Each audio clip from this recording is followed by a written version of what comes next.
আসসালামু আলাইকুম বন্ধুরা, 22 রোজার ব্লগটা নিয়ে চলে আসলাম। কেমন আছে তোমরা সবাই? সবার রোজা কেমন কাটছে?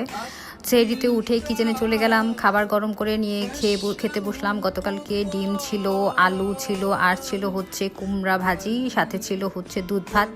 খাওয়া শেষ করে পানি খেয়ে তারপরে কিছুক্ষণ দোয়া পড়লাম, যে দোয়াটা আমি ডেইলি পড়ি। তারপরে কিছুক্ষণ ওয়েট করতেছিলাম আজানের, এর ভিতরেই আজান হয়ে গেল। নামাজ পড়ে নিলাম, নামাজ পড়ে নিয়ে এখন হচ্ছে আমার স্কিন কেয়ার টাইম। গত 1 মাস যাবৎ কোনো ধরনের স্কিন কেয়ার করা হচ্ছে না, ব্রণ উঠে যাচ্ছে, স্পট পড়ে যাচ্ছে, তাই একটা ক্রিম কিনলাম, দেখা যাক কী হয়। তো যাই হোক, তারপরে ঘুমিয়ে গেলাম। ঘুম থেকে উঠে অনেকগুলি জামা কাপড় ওয়াশ করলাম, বাথরুম ক্লিন করলাম, তারপর জামা কাপড় নিয়ে ছাদে চলে গেলাম। আজকে একেবারেই মেঘলা মেঘলা একটা ওয়েদার ছিল, কিন্তু সেই ওয়েদারের ভিতরে পুরা ছাদ ভর্তি জনগণ, সবাই আজকে আর কি জামা কাপড় ধুয়েছে। এর ভিতরে আমিও ওয়াশ করে দিয়ে আসলাম। নেমে শাওয়ার করলাম, শাওয়ার করে জোহরের নামাজটা পড়ে নিলাম। নামাজ পড়ে কিছুক্ষণ সূরা ইয়াসিন তেলাওয়াত করলাম। তারপর কিছুক্ষণ শুয়ে বসেছিলাম। তারপরে ফেসবুক, ইউটিউব, এখানে আমার যে পোস্ট করতে হয় ডেইলি, সেই পোস্ট করলাম কিছু।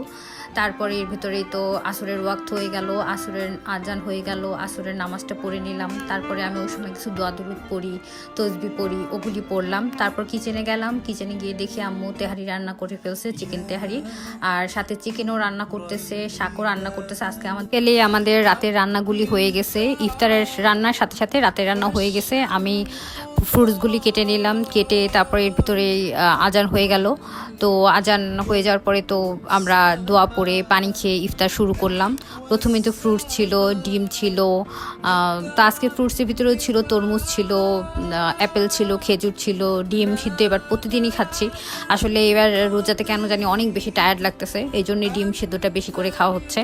আর সাথে তো দই চিড়া খেলে নাকি পেট ঠান্ডা থাকে, সেইটা করলাম, সেটাও খেলাম। তারপরে নামাজ পড়তে গেলাম, নামাজ পড়ে এসে তো তেহারি খেলাম। চিকেন তেহারিটা আমার বরাবরই খুব পছন্দ, আর আম্মু রান্না করা তেহারিটা সবসময় খুব মজা হয়। তো আজকেও সেরকমই হয়েছে, তেহারিটা সেই টেস্ট ছিল, সাথে মাখা সালাদ ছিল। সালাদ দিয়ে খেতে তো আমার মনে হয় সবসময় একটু স্পেশাল লাগে, যে কোনো খাবারই স্যালাড সাথে থাকলে তো স্পেশাল লাগে। আর আজকে তেহারিটাও সেই বরাবরের মতো, এবারও খুবই মজা হয়েছিল, খেতে খুব ভালো লাগছে। এরপরে 1 কাপ চা খেলাম, চা খেয়ে ইফতার শেষ করলাম।